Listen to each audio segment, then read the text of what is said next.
안녕하세요. 성경탐험일지의 진돌입니다. 오늘은 예배에 대해서 기록을 해보려고 합니다. 예배라고 하면 떠오르는 그 단어들 중에는 주일 예배가 있을 거고 또 삶의 예배라고 하는 게 있을 거예요.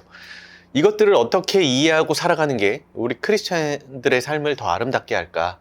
이것에 대한 이야기인데요. 하나님은 영이시다. 그러므로 하나님께 예배를 드리는 사람은 영과 진리로 예배를 드려야 한다. 영과 진리로 예배를 드려야 한다. 예수님이 하신 말씀이에요.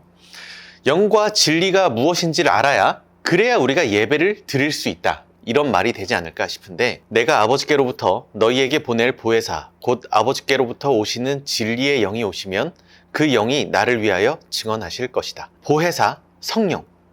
예수님께서 이것을 진리의 영이라고 말씀하셨어요. 그럼 성령이 어떻게 우리에게 오시고 우리와 함께 하시는지 알아야 우리가 진짜 진리의 영과 함께하는 예배를 드릴 수 있다. 이렇게 이야기가 될 것 같아요. 그러나 내가 너희에게 진실을 말하는데 내가 떠나가는 것이 너희에게 유익하다. 내가 떠나가지 않으면 보혜사가 너희에게 오시지 않을 것이다. 그러나 내가 가면 보혜사를 너희에게 보내주겠다. 하나님은 예수님을 우리에게 보내셨고 예수님은 우리에게 성령님을 보내셨습니다. 그래서 우리가 지금 이 살아가는 인생에서 함께하는 거는 성령님하고 함께하는 그 삶을 이야기하는 걸 거예요. 그런데 우리가 성령님과 동행한다는 것을 일요일에 교회에 가서 예배 시간에만 동행한다고 하지 않잖아요. 성령님과 동행하는 삶을 계속 살아가는 것을 우리 크리스천들의 삶이라고 하잖아요.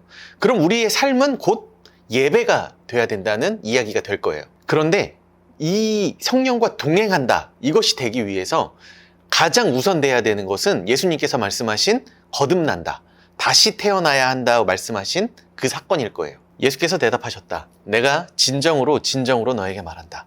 누구든지 물과 성령으로 나지 않으면 하나님 나라에 들어갈 수 없다. 거듭난 사람과 그렇지 않은 사람, 이건 누군가 딱 이거예요 라고 정의해 줄 수는 없는 걸 거예요. 하지만 본인은 분명히 알 수 있는 그런 사건이에요. 십자가의 구원이 정말 믿어지는가? 이 사건이 의심되진 않는가? 이것에 대해서 나의 상태를 진지하게 잘 들여다보면 분명히 알 수 있을 거라고 생각합니다. 지난번에 믿음 편에서 이야기했던 것처럼 믿음은 은혜의 선물로 받는 것이고, 이 믿음을 선물로 받는 순간이 진정 돌이키는 회개의 순간이면서 거듭나는 순간이라고 했잖아요. 그리고 그것의 증거가 바로 성령님이라는 거였어요. 그러니까 성령과 내가 지금 함께 한다는 것은 거듭났다는 것의 증거가 된다는 얘기예요. 아까 처음에 살펴봤던 영과 진리로 예배드려야 한다라는 말이 있는 그 이야기는 사마리아 여인과 예수님이 우물가에서 나눈 이야기입니다.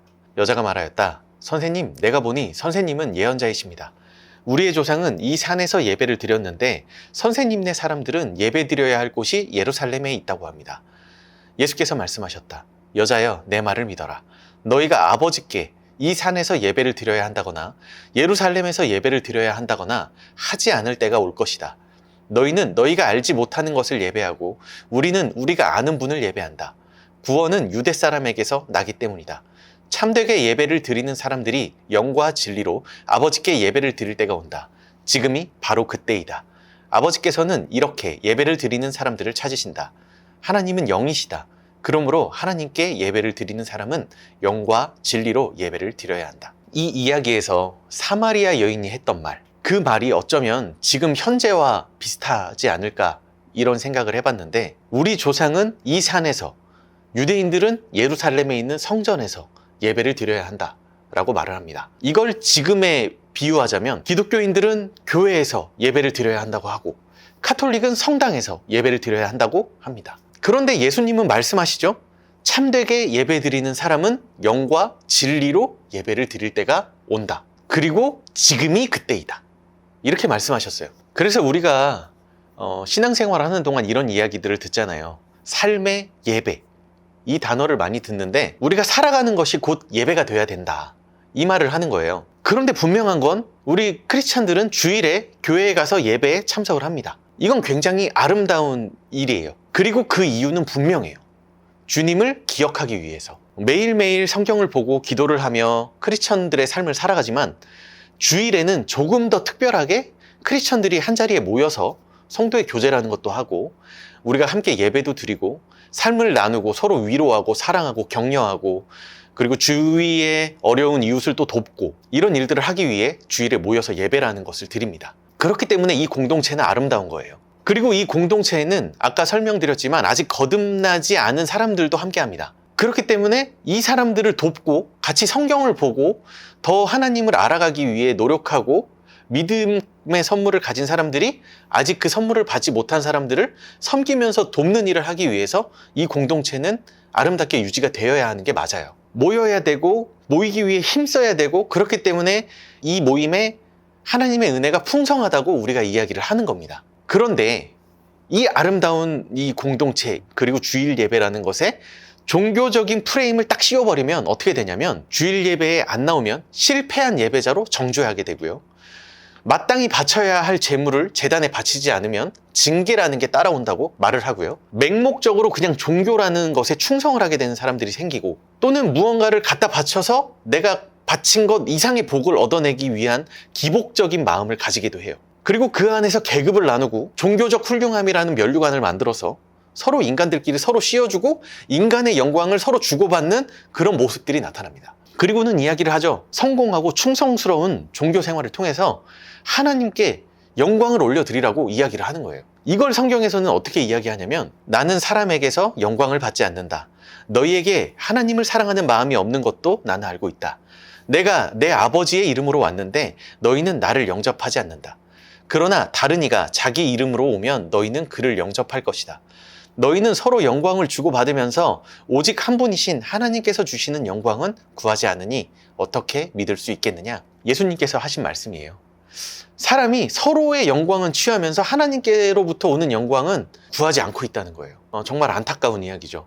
이런 모습이 종교적인 프레임 안에 우리의 아름다운 공동체 그리고 주일 예배를 가둬버리면 일어나는 일들입니다. 그렇다면 우리가 이 공동체에서 하고 있는 일요일에 가는 그 주일 예배는 어떻게 바라봐야 하는가? 이걸 생각해 봐야 돼요. 이 주일 예배에 대해서 성경적으로 이렇게 이해하고 계신 분들이 되게 많아요. 안식일을 거룩히 지켜라 라고 해서 주일을 거룩히 지켜라 라고 이렇게 적용하는 경우인데 굳이 정확히 따지자면 주일은 안식일은 아닙니다. 그렇다면 이 말은 오류가 있는 거예요. 하지만 우리가 성경을 보면 하나님께서 우리에게 거룩히 구분해서 지켜라 라고 말씀하셨던 많은 것들이 있습니다. 그 중에 대표적인 게 앞서 이야기했던 안식일이고요. 또 많은 절기들이 있는데 유월절, 초막절, 오순절 뭐 이런 절기들이 있어요. 하나님께서 명령하셨고 구분해서 거룩히 지키라고 하셨어요. 그러면 왜 구분해서 거룩히 지키라고 하셨는지 그 본질을 알아야 돼요. 그 본질은 너희를 위해서라는 거예요. 하나님께서 자기를 위해서 이걸 지키라는 게 아니고 너희를 위해서 이것을 지켜라 라고 말씀하셨다는 거죠. 그런데 지금 되돌아보면 우리 크리스천들이 유월절을 지킵니까? 초막절을 지키나요? 그런 거 지키지 않잖아요. 그리고 아까 말씀드린 것처럼 주일이 안식일은 아니에요. 안식일을 지키고 있지도 않아요. 그런데 우리가 주일이란 것도 지키고 신앙생활로 지키고 있는 절기들 중에는 추수감사절, 크리스마스 이런 것들이 있습니다. 우리 크리스천들의 전통 가운데 있는 절기다라고 해서 지키고 있어요. 성경에서 나오는 유대인들의 전통 중에는 할례라고 하는 것도 있습니다. 이렇게 놓고 보면 우리가 성경에서 나오는 것들과 지금 지키는 것들이 서로 맞진 않아요. 성경에 나오는 이 절기들을 우리가 지키고 있느냐 안 지키느냐 이걸 따질 게 아니고 하나님께서 우리에게 이 절기들을 왜 지키라고 하셨느냐, 그리고 지금 우리 크리스찬의 전통 가운데 있는 주일 예배 그 밖의 절기들 이것들을 지키는 것이 왜 우리에게 유익하냐, 이것을 바라봐야 된다는 거죠. 이미 왔지만 아직 오지 않은 그 천국을 살아가는 우리는 완전하지 않기 때문에 계속 죄라는 그 속성 가운데 죄를 향해 흘러가는 형질을 가지고 있어요. 그런데 이런 방향성을 가진 이 죄된 형질을 가진 우리한테 하나님은 안식일, 유월절, 초막절, 오순절 이런 것들을 거룩히 지켜라. 이것들을 지키면서 너희를 구분하고 너희의 존재를 분명히 알아라.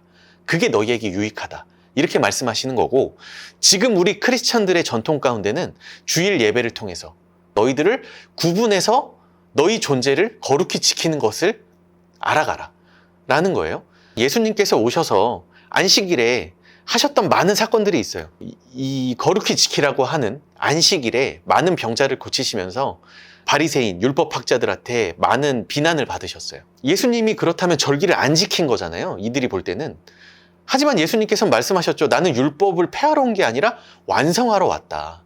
그 본질을 너희들에게 가르치고 이 틀에서 너희들이 벗어나서 진리가 너희를 자유케 하는 그 가운데서도 너희들의 거룩함과 너희들의 유익함과 너희들이 크리스천으로서 살아갈 수 있는 그 진짜 삶을 알려주려고 한다. 이 말을 하시는 거거든요. 이걸 지금 우리에게 적용하자면 이렇게 되는 거예요.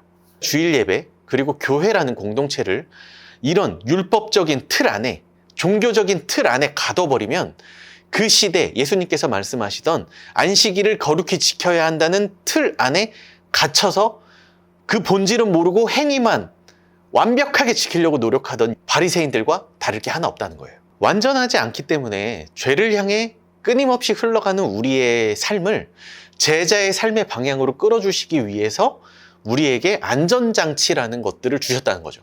구약에서는 안식일, 여러 가지 절기들로, 그리고 예수님이 오신 후에 우리 공동체를 아름답게 세우신 그 교회에서는 주일 예배, 그리고 그 밖의 절기와 모이기에 힘쓰는 것들로 우리에게 허락하신 그 안전장치, 그 안에서 우리가 거룩하게 구분되어 살아가는 모습들로 우리의 존재를 바로 알아가는 겁니다.